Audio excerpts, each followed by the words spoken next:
Our journey begins in the port city of Duluth. Duluth is still a major port on the Great Lakes. However, its economy has diversified, and tourism has become one of the new growth engines. It looks like we go down this way. All right, go ahead, lead the way. I was very surprised. The lake walk is absolutely beautiful. You can walk the path or bike it. It's fun either way. Let's take a look at some of the sights and activities that one would encounter on the walk. Whoa, those kids are doing cartwheels down the hill. At one point in the last century, Duluth's iron ore shipments, along with other products shipped, made it the busiest port in the country. Keep an eye out for the Leif Erikson Rose Garden. It's very nice.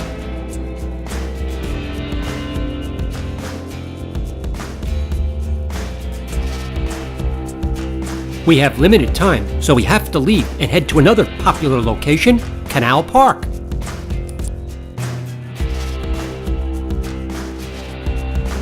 Wow, what a nice place. You have beautiful views of the city, a nice walk on the pier to the lighthouse, and you have great views of the iconic aerial lift bridge.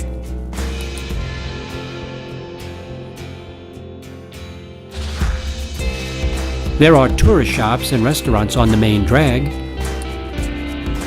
It's a very pretty area. Most people enjoy watching the bridge being raised, so here it is. Sadly, we have run out of time and have to drive 28 miles to our next destination, which is Two Harbors. Primarily developed to ship iron ore from neighboring mines, it's an interesting place to visit. The Edna G was built in 1896. A fun thing to do is to take a walk out on the jetty. The railroad was very important to the region. There are several train exhibits outside of the station. That's the old lighthouse. It's no longer in use. It's now in private hands. Next up, a short trip to Gooseberry Falls. It's 3 levels, easily accessible, and it's very nice. Early in the 20th century, a major storm on Lake Superior destroyed a number of ships. A string of lighthouses were put up to aid the ships in navigation. Split Rock was one of them. Now decommissioned, it is a very popular tourist attraction. The scenery is spectacular. If you want to go to the beach below, you can take the stairs. There are 179 steps.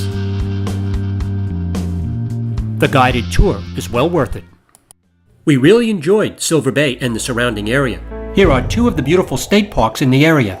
Taguchi State Park is the largest park on the Northern Drive. A short hike from the visitor center brings you to the point where the Baptism River runs into Lake Superior. Many people enjoyed the scenic views as well as the multicolored stones that line the beach. We head back up and hike to Shovel Point for spectacular views of the Lake Superior coastline. Here we're looking north. This is the southern view. There have been beautiful views the whole way. There are many other attractions, including its waterfall.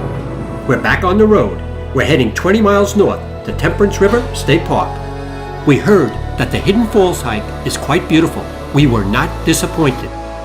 The Temperance River cuts through this gorge and you hike alongside it. It's a very pretty hike. The hike itself is actually pretty easy. The scenery is spectacular. This is where the Temperance River flows into Lake Superior. We take a break from the coast for now and head 75 miles northwest to Ely. You got the Ely water tower in the back, whatever that is. See, this is a cute little town here. It's very nice. The next morning, we head out to Bearhead Lake State Park. It's a beautiful park. Thick forests to hike through, beautiful lakes for kayaking, canoeing, or swimming. Also, there's wildlife. Saw a deer, heard a bear grunting, and heard a wolf howling on one of our hikes. We stopped off at East Bay. It is absolutely beautiful. We left the park early because we have a date with bears tonight. We head 60 miles northwest towards Orr, Minnesota to reach the Chute Wildlife Sanctuary, one of the top black bear viewing areas in the country. Taking video is not permitted. Photos are okay.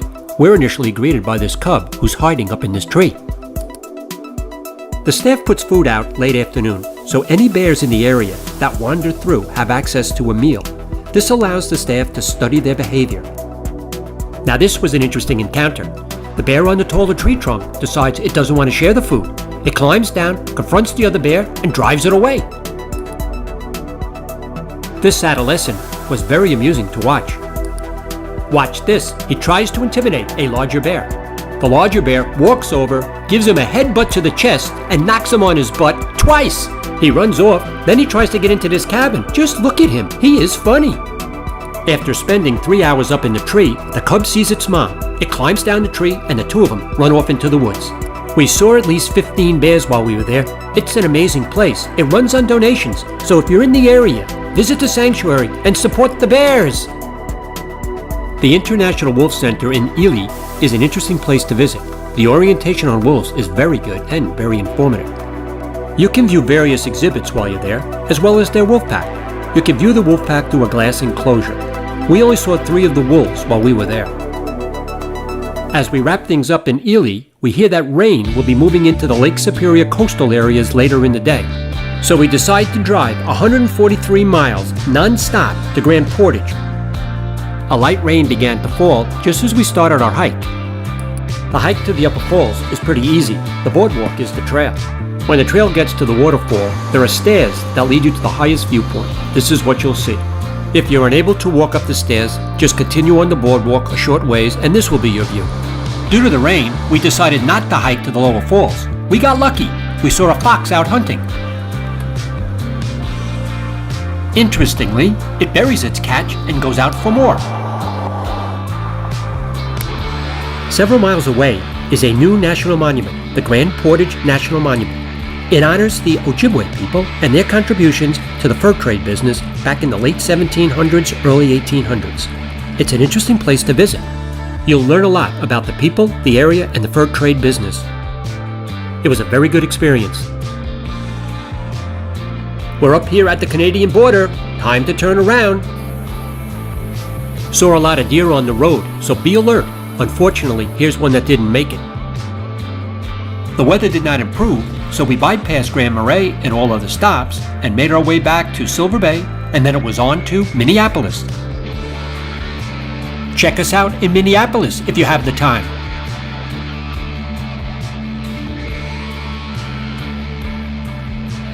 Thank you for viewing.